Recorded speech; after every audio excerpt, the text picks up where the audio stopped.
Punjab assembly में माली साल 2024-25 का बजट पेश कर दिया गया। मजमूई हजम 5,446 अरब रुपए, कुल आमदन का तखमीना 4,643 अरब 40 करोड़ रुपए लगाया गया। 842 अरब रुपए डेवलपमेंट अखराजात तजवीज किए गए। सालाना डेवलपमेंट प्लान में 77 नए मेगा प्रोजेक्ट शामिल होंगे। वजीर खजाना ने कहा कि रेवेन्यू हदफ 960 अरब रुपए मुकर्रर किया गया। 960 अरब रेवेन्यू सूबा अपने जराये से इकट्ठा करेगा। कम अज कम उजरत 32,000 से बढ़ाकर 37,000 रुपए करने की तजवीज है। 100 यूनिट तक बिजली इस्तेमाल करने वालों को मुफ्त सोलर सिस्टम फराहम करेंगे। 1 अरब 25 करोड़ की लागत से पंजाब भर में मॉडल एग्रीकल्चरल मॉल्स का कयाम। 2 अरब लागत से लाइफ स्टॉक कार्ड का इजरा किया जा रहा है। इससे कबल वजीर आला पंजाब मरियम नवाज की ज़ेर सदारत सूबाई काबीना का इजलास हुआ, जिसमें काबीना ने 5,440 अरब रुपए के बजट की मंजूरी दी, जिसके बाद वजीर आला पंजाब ने बजट दस्तावेज 2024-25 पर दस्तखत भी किए। सूबाई मुलाजमीन की तनख्वाहों में 20 से 25% और पेंशन में 15% इजाफे की मंजूरी दी गई। सूबे में कम अज कम उजरत को 32,000 से बढ़ाकर 37,000 रुपए मुकर्रर करने की तजवीज है।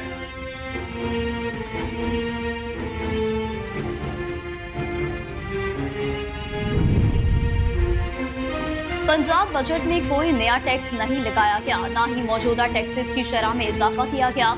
टैक्स बढ़ाए बगैर मायाती जराये से रेवेन्यू में 53% का इजाफा किया जाएगा। बजट में लाहौर डेवलपमेंट अथॉरिटी के लिए 35 अरब रुपए, मरी के लिए 5 अरब रुपए की रकम मुख्तस, वज़ीर आला ज़िले तरक्याती प्रोग्राम के लिए 80 अरब रुपए की मंजूरी। सूबाई बजट में chief minister green tractor programme के लिए 30 अरब रुपए रखे गए हैं। लाइफ स्टॉक कार्ड के लिए 2 अरब रुपए, हिम्मत और निगहबान कार्ड के लिए भी 2 अरब रुपए मुख्तस। 2 अरब 50 करोड़ लागत से अंडर ग्रेजुएट स्कॉलरशिप प्रोग्राम शुरू। टेक्सटाइल सनत के फरोग के लिए 3 अरब की लागत से गारमेंट सिटी का कयाम। शोबा सेहत के लिए 539 अरब 55 करोड़ रुपए मुख्तस। सोशल प्रोटेक्शन के लिए 130 अरब रुपए रखे गए हैं। वज़ीर खजाना पंजाब ने कहा कि वज़ीर आला मरियम नवाज ने महंगाई के मसले पर खुसूसी तवज्जो मरकूज रखी। ज़ख़ीरा अंदोज़ी, मिलावट करने वाले और नाजायज मुनाफाखोरों के खिलाफ क्रैकडाउन शुरू करें।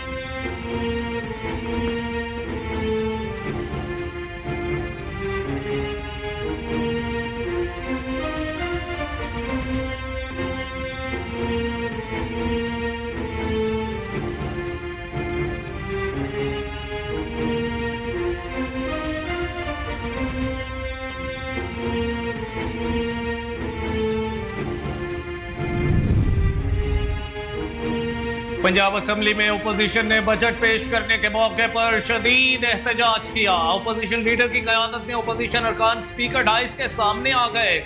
ओपोजिशन ने बजट दस्तावेजात को फाड़ कर ऐवान में लहराया। ओपोजिशन ने पंजाब हुकूमत के खिलाफ नारेबाजी की। सूबाई वज़रा और ओपोजिशन अरकान गुत्थम गुत्था हो गए। ओपोजिशन ने मरियम नवाज की मौजूदगी में ऐवान में हंगामा आराई की। सहाफियों ने भी हद के इज्जत कानून के खिलाफ प्रेस गैलरी से एहतजाजन वॉकआउट किया।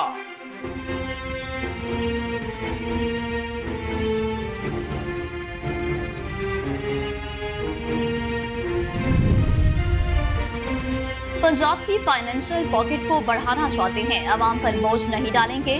बजट में अवाम पर कोई नया टैक्स नहीं लगा रहे, अपने जराये से रेवेन्यू बढ़ा रहे हैं। वज़ीर आला पंजाब मरियम नवाज की काबीना इजलास में गुफ्तगू। कहा, मेरी काबीना और टीम दिन रात काम कर रही है। अपने वादों और तरक्याती मंसूबों की तकमील के लिए दिन रात एक करेंगे। कारकर्दगी पर ही DC की तैनाती होगी। मुसलसल मॉनिटरिंग कर रहे हैं। काबीना ने 3 माह में रिकॉर्ड महंगाई कम होने पर वज़ीर आला को खराजे तहसीन पेश किया। मरियम नवाज ने मजीद कहा कि पूरे पंजाब को सेफ सिटी बनाया जाएगा। गंदम खरीदारी से बचाए पैसे का काश्तकार पर खर्च करेंगे। उनका कहना था कि जनूबी पंजाब के फार्मर को खसूसी तौर पर मवेशी दिए जाएंगे। रूरल हेल्थ पर कभी तवज्जो नहीं दी गई। 5 मरले तक लोगों को घर बनाने के लिए फंडिंग देंगे।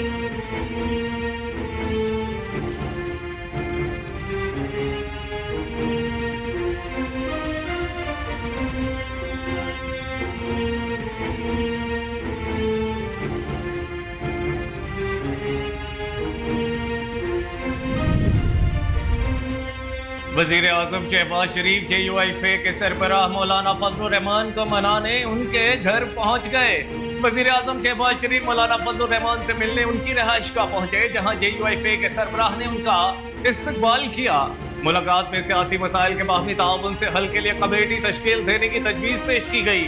इस दौरान वजीर आजम ने मौलाना फजलुर रहमान की दीनी खिदमत की तारीफ करते हुए कहा कि मौलाना फजलुर रहमान ने हमेशा जमहूरी इक़्तिदार की हिफाजत के लिए पुरअमन जिद्दोजहद को फरोग दिया।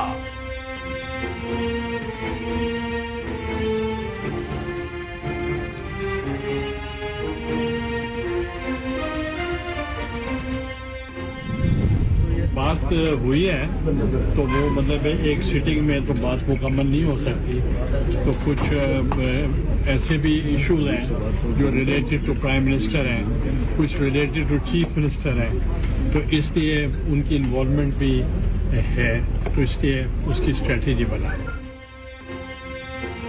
पीपल्स पार्टी और नून लीग के दरमियान मुज़ाकरात का दूसरा दौर शुरू हो गया। नायब वज़ीर-ए-आज़म इस्हाक़ डार, स्पीकर सरदार अयाज सादिक और राना सनाउल्लाह मौजूद हैं। पाकिस्तान पीपल्स पार्टी के यूसुफ रज़ा गिलानी, नवीद कमर और शेरी रहमान मुज़ाकरात में शामिल हैं। मुज़ाकरात चेयरमैन सेनेट के चैम्बर में हो रहे हैं। चेयरमैन सेनेट यूसुफ रज़ा गिलानी की सहाफ़ियों से गुफ्तगू, सिर्फ बजट मसला नहीं, हमें पंजाब में स्पेस चाहिए। कहा, पीपल्स पार्टी चाहती है कि हमारे साथ किए गए मुआहदे पूरे किया जाए। कुछ इश्यूज का ताल्लुक वज़ीर-ए-आज़म से है।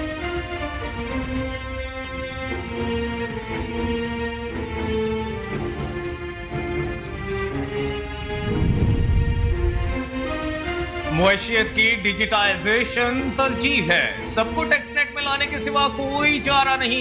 विफाकी वजीर खजाना मोहम्मद औरंगजेब की पोस्ट बजट प्रेस कॉन्फ्रेंस, कहा टैक्स टू डीजीपी को 13% तक लेकर जाएंगे। मुआशियत की डिजिटाइजेशन हुकूमत की अवलीन तरजीह है।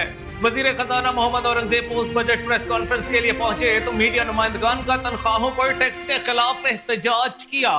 मीडिया नुमाइंदगान ने नशिस्तों से खड़े होकर एहतजाज किया और कहा कि तनख्वाहदार तबके पर सबसे ज्यादा टैक्सों का बोझ डाला गया।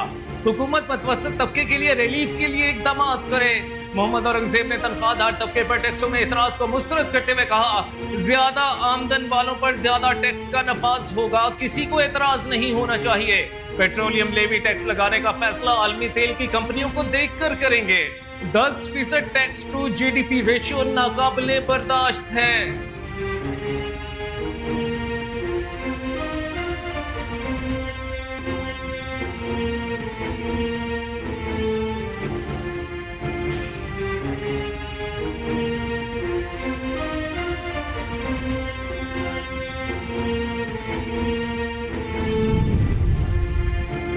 विफाकी बजट पेश के बाद पाकिस्तान स्टॉक मार्केट में जबरदस्त तेजी। 100 इंडेक्स दोबारा 74,000 पॉइंट्स की हद अबूर कर गया। कारोबारी हफ्ते के चौथे रोज कारोबार के दौरान स्टॉक मार्केट में जबरदस्त तेजी का रुझान है। स्टॉक मार्केट में 1945 पॉइंट्स इजाफे के बाद 100 इंडेक्स 74,742 पॉइंट्स की सतह पर ट्रेड कर रहा है।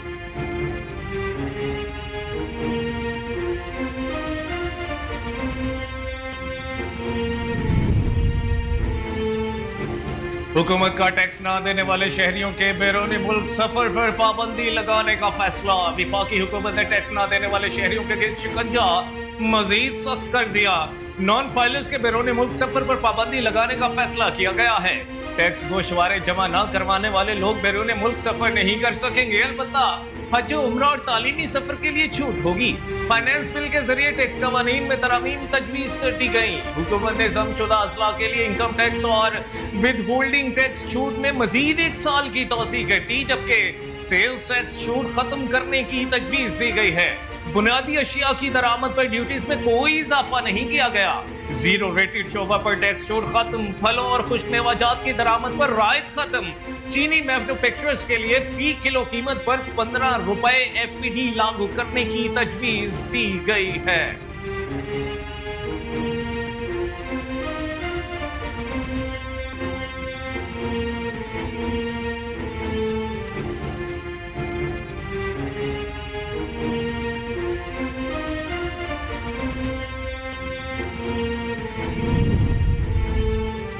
आइंदा माली साल के दौरान पेट्रोल और डीजल महंगा होने का खदशा है। बजट में पेट्रोलियम और डीजल पर पेट्रोलियम डेवलपमेंट लेवी 60 से बढ़ाकर 80 रुपए फी लीटर करने की तजवीज दी गई है। फाइनेंस बिल में मिट्टी के तेल पर पीडीएल 50 रुपए फी लीटर बरकरार, जबकि लाइट डीजल पर पीडीएल 50 से बढ़ाकर 75 रुपए करने की तजवीज शामिल है। सिगरेट की कीमत बढ़ेगी। सीमेंट पर टैक्स 2 से 3% हो गया, जिसके बाद दाम ऊपर जाएंगे।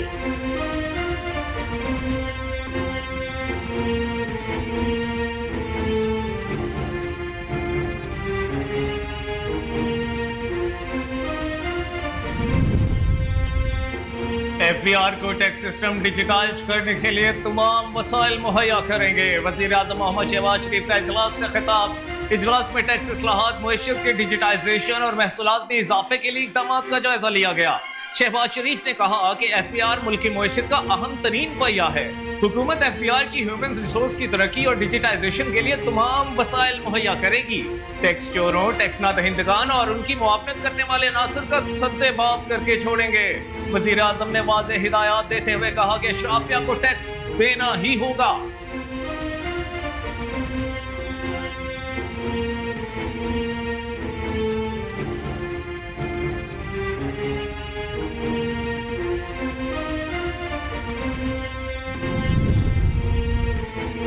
सिंध का आइंदा माली साल का बजट कल पेश किया जाएगा। सलाह के मुताबिक सिंध का मजमूई बजट तखमीना 2300 अरब रुपए मुतवक्के, तरक्याती बजट 257 अरब रुपए से ज्यादा रखे जाने की तजवीज़ की गई है। बजट में पीपल्स पार्टी के इंतखाबी मंशूर पर फोकस होगा। साफ पानी की फराहमी के मंसूबों पर खतीर रकम रखने की तजवीज़ दी गई है। बिजली 300 यूनिट तक फ्री करने की तजवीज़ पर अमल दरामद करवाने पर जोर दिया जाएगा। नई तरक्याती स्कीमों की बजाय जारी तरक्याती मंसूबों को मुकम्मल करने और पब्लिक प्राइवेट पार्टनरशिप में महदूद नई तरक्याती स्कीमें लाने की तजवीज़ की गई है। सिंध के बजट में नए टैक्स लगाने की तजावीज़, टैक्सों में रद्द-बदल और आवाम को रिलीफ देने के लिए बिजली के मखसूस यूनिट्स मुफ्त किए जाने का इम्कान है।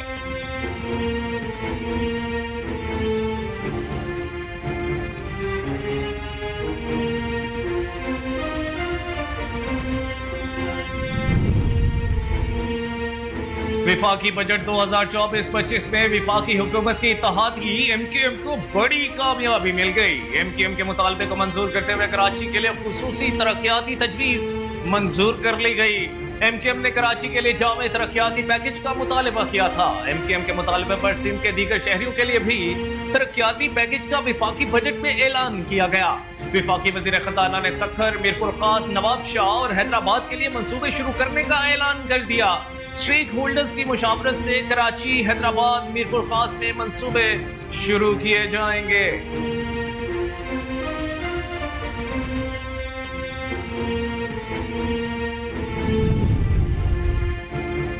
FIA की साइफर केस में इस्लामाबाद हाईकोर्ट के फैसले के खिलाफ सुप्रीम कोर्ट में अपील दायर। दरख्वास्त में मौके पर क्या किया गया कि इस्लामाबाद हाईकोर्ट ने बानी PTI और शाह महमूद कुरैशी को साइफर मुकदमे में बरी किया था।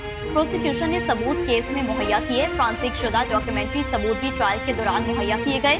हाईकोर्ट का फैसला जाहिर नहीं करता कई बुनियादों पर मुल्जिमान को बरी किया गया। हाईकोर्ट के फैसले में जाहिर नहीं होता कि प्रोसिक्यूशन केस साबित करने में नाकाम रहा। हाईकोर्ट ने प्रोसिक्यूशन के सबूतों को अहमियत नहीं दी।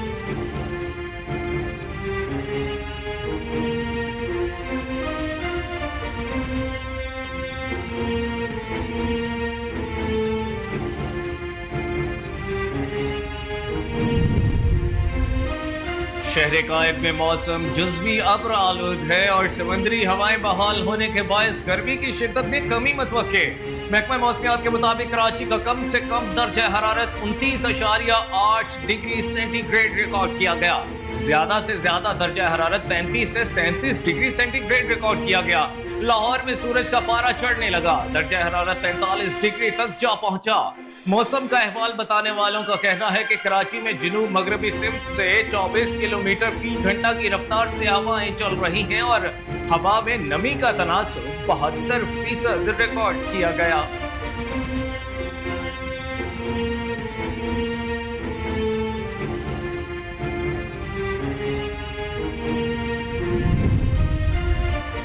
फैसलाबाद में कार और रिक्शे के दरमियान तसादुम के बायस बच्चों समेत 5 अफराद जाँ बहक, 3 जख्मी हो गए। हादसा एक्सप्रेस वे सिकंदरपुर के करीब पेश आया। जाँ बहक होने वाले अफराद का ताल्लुक एक ही खानदान से था। जख्मी और लाशों को अस्पताल मुंतकिल कर दिया गया। पुलिस ने मौका का जायजा लेकर कार्रवाई शुरू कर दी।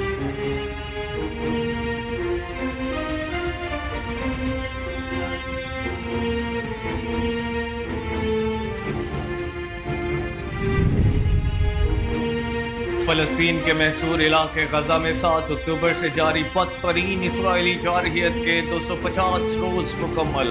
इसराइली हमलों से अब तक के नुकसानात के हवाले से आदाद शुमार जारी। इसराइली हमलों में अब तक 37,202 फलस्तीनी शहीद, 10,000 अफराद लापता हैं। जख्मियों की तादाद 84,000 से तजावुज कर चुकी है। इसराइली जारहियत का निशाना बनने वालों में 70% औरतें और बच्चे हैं, जबकि 17,000 बच्चे अपने वालिद और वालिदा में से किसी एक या दोनों को खो चुके हैं। सरकारी मीडिया ऑफिस के मुताबिक अब तक तिब्बी हमले के 498 अरकान और 150 सहाफ़ी भी इसराइली जारहियत के नतीजे में शहीद हो चुके हैं। आदाद शुमार के मुताबिक इसराइली फौज ने 250 दिनों में गजा पर तकरीबन 79,000 टन बारूद बरसाया। इसराइली फौज ने गजा में आसार कदीमा के 206 मकामात को भी निशाना बनाया। अमेरिकी वज़ीर ख़ारजा एंटोनी ब्लिंकन का कहना है कि हमास ने मुजवज़ा जंगबंदी मंसूबे में कई तब्दीलियों की तजवीज़ दी, जबकि हमास ने तब्दीलियों की तजवीज़ से मुतालिक अमरीकी दावे की तरदीद कर दी। दोहा में मिस्री वज़ीर-ए-आज़म शेख मोहम्मद बिन अब्दुर्रहमान के साथ प्रेस कॉन्फ्रेंस में एंटोनी ब्लिंकन ने कहा कि हमास की जानिब से जंगबंदी मुआहदे से मुतालिक कुछ तजावीज़ काबिल अमल हैं, जबकि कुछ पर अमल दरामद नहीं हो सकता। ब्लिंकन का कहना था कि अब बातचीत रोककर जंगबंदी शुरू करने का वक्त है। हमास मुआहदे को नहीं मानती तो ये वाज़िह है कि हमास ने गजा जंग जारी रखने का इंतखाब कर लिया है। हमास को खत्ते के मुस्तकबिल के बारे में फैसला करने की इजाज़त ना दी जा सकी और ना ही दी जाएगी।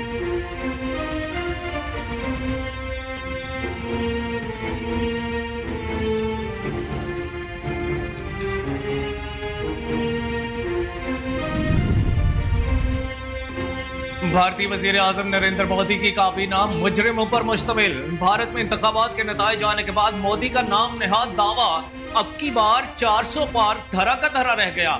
मोदी को ज्यादा अक्सरियत न मिलने के बाद छोटी छोटी जमातों से इताअत के लिए भीख मांगनी पड़ी। मोदी ने तीसरी बार वजारत उस्मा संभालने के बाद मरकजी काबीना तश्कील दी, जिसमें इत्तेहादियों के साथ मिलकर हुकूमत बनाई। मरकजी काबीना में मोदी की जानिब से जहां मुस्लिम नुमाइंदगी स्लब की गई, वहीं मुजरिमों को नुमाइंदगी दे दी गई। इक्तदार की हवस ने मोदी को अंधा करके करप्ट और मुजरिमों पर मुश्तमिल काबीना तश्कील देने पर मजबूर कर दिया। बीजेपी के मेंबर और वजीर दाखिला बंदी कुमार संजय के खिलाफ 42 मुकदमा दर्ज हैं। बीजेपी और इत्तेहादियों के 28 वज़रा के खिलाफ फौजदारी मुकदमा, जबकि 19 के खिलाफ खातीन से मुतालिका मुकदमा शामिल हैं।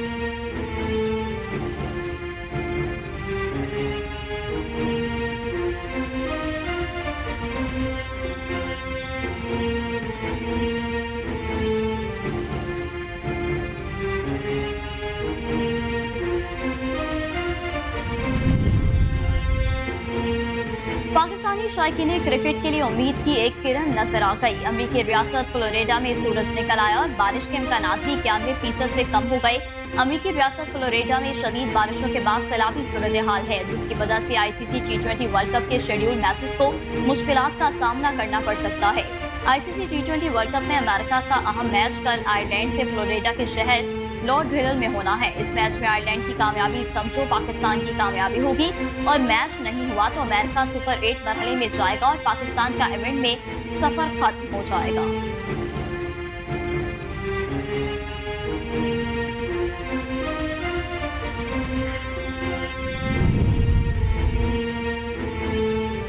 भारत में ऑनलाइन मंगवाई गई आइसक्रीम कोन से इंसानी उंगली नाखून समेत निकल आई।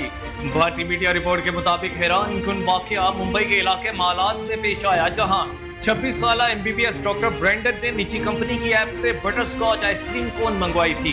भारतीय मीडिया के मुताबिक कंपनी के खिलाफ FIR दर्ज कर ली गई। आइसक्रीम कोन से बरामद उंगली के 1.5 सेंटीमीटर लंबे टुकड़े को फोरेंसिक के लिए भेज दिया गया।